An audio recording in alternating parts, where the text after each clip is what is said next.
Guys, we're back with the Screen Team. We're doing kind of buddy movies. We've done Frank and Ollie, the documentary. We're going to be doing The Good Burger. You ever seen Good Burger, Jamie? Yeah. Old TV show, made it into a movie. We'll be talking about that a little bit later. But first off, we've got a movie that you and I were very, very excited for. We saw the trailers for it. We're like, yeah. This is it. This is the movie. It's called The Nice Guys. Stars Russell Crowe, stars Ryan Gosling, and it's a movie directed by Shane Black. Yeah. You saw it, right? Yes. Awesome.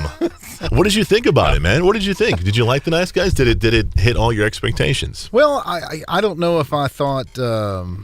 See, because I saw the previews. I think it was at a movie that we had gone to even then. Yeah. And I was like, oh, that looks kind of cool and funny and kind of weird or whatever.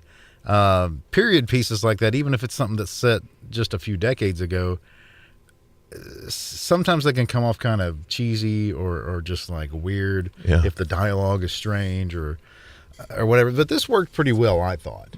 I mean, I was alive in the 70s, but you know, this takes place in 77, and I was 7 in 77. So what little bit I remember about the world back then, it matches pretty well. I mean, I don't necessarily go to a movie thinking that it has to be, you know, like to the book, realistic, or whatever, that kind of thing. But it's when you set something in a specific period, it helps to capture a certain tone, and I think they did pretty well. Okay, let's dive a little bit deeper into it. This movie is a lot of different genres. It's a comedy. It's a little bit of drama in there. It got a little bit of film noir, crime in there, murder mystery. You know. So, what did you think about the comedic points? Did you think that they were funny?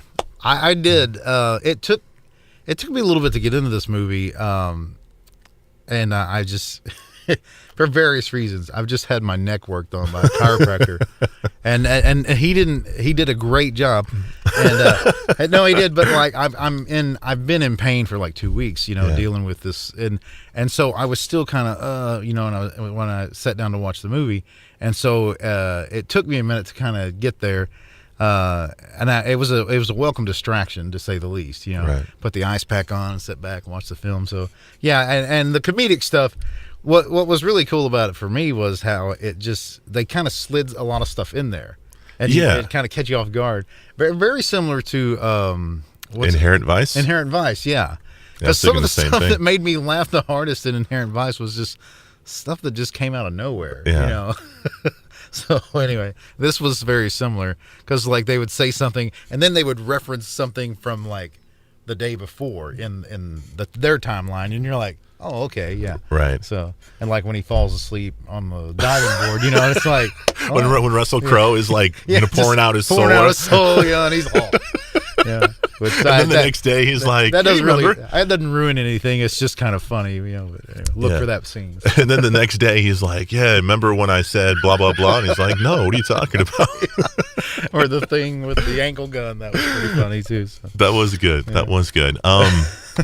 So Ryan Gosling, I think he plays more of the goofy guy, the more of the comedic role in here. How did you think? What did you think about him? Because I love Ryan Gosling. Sabrina hates him. She hates him with a passion. What did you think? The only woman on the face of the planet that hates Ryan Gosling. Well, that's because the movies that she sees him in are like just very, very dry films. Like she saw him in Blue Valentine. She saw him in Drive. Very. I like Drive, but that's a guy movie. Yeah, very much a guy movie. Not to sound unexclusive or non-inclusive. Is the word. But that is kind of a guy film, I think. And I love. There's a comedian that I listen to. I'm a fan of Pete Holmes.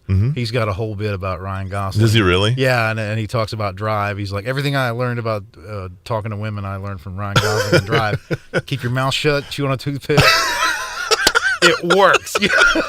And I thought that was very funny. That is good, man. That is good. So do you think he did all right in this film? I think he did, yeah, because you get the feeling when he first pops on screen and you have a little interaction with him, you're like, oh, okay, he's like the cool guy. And then you're like, no, wait, he really does not have his act together. Yeah. Especially when his daughter starts calling him out and stuff. It's like, okay. And I loved her.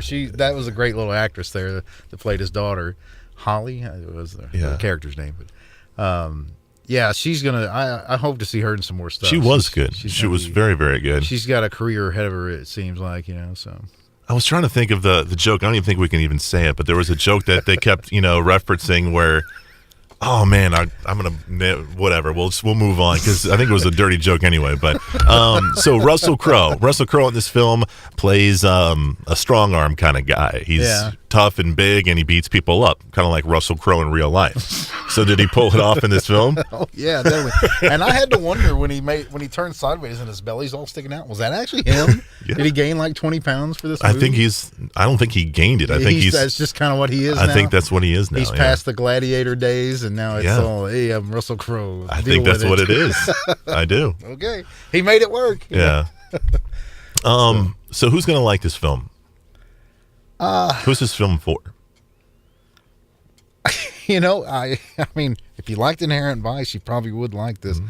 It's what about if you like Tarantino films? If to a degree, okay. I mean, this has a fair amount of violence and whatnot in it because of the plot and the storyline, and you're wondering, who's gonna get shot at next or whatever, because these guys, they get shot at several times, right? And they luckily evade it, But I'm sorry, I don't mean to cut you off here. I just thought about this. I love this scene where they are they're going up to confront somebody, or at least to try to save somebody. They're going up in an elevator, and they're like, okay.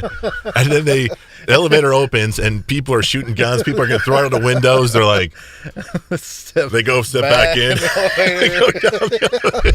That's like, very well played by both of them. Yeah. So, yeah. But yeah, that's the kind of thing. There's violence, and then there's some comedy that's mixed right in the middle of it. So, right. If anybody that likes those type of movies, I mean, I would see fans of Coen Brothers films or Tarantino, because like a lot of these type of fans, I think, kind of cross over anyway. Because I like Tarantino stuff, and I like Coen Brothers, and I like Shane Black movies.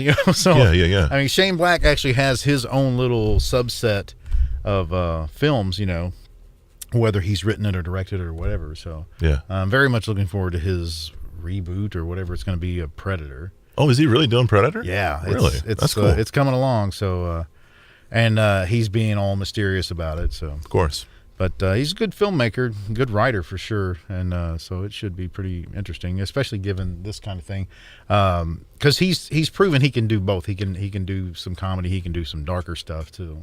Okay, movie's called The Nice Guys. Jamie, thumbs up? Yeah, definitely. All right, Nice Guys. Find it on DVD. Coming up after the break, going to be joined by Kyle, and we're going to review Good Burger. It's next on KWOC.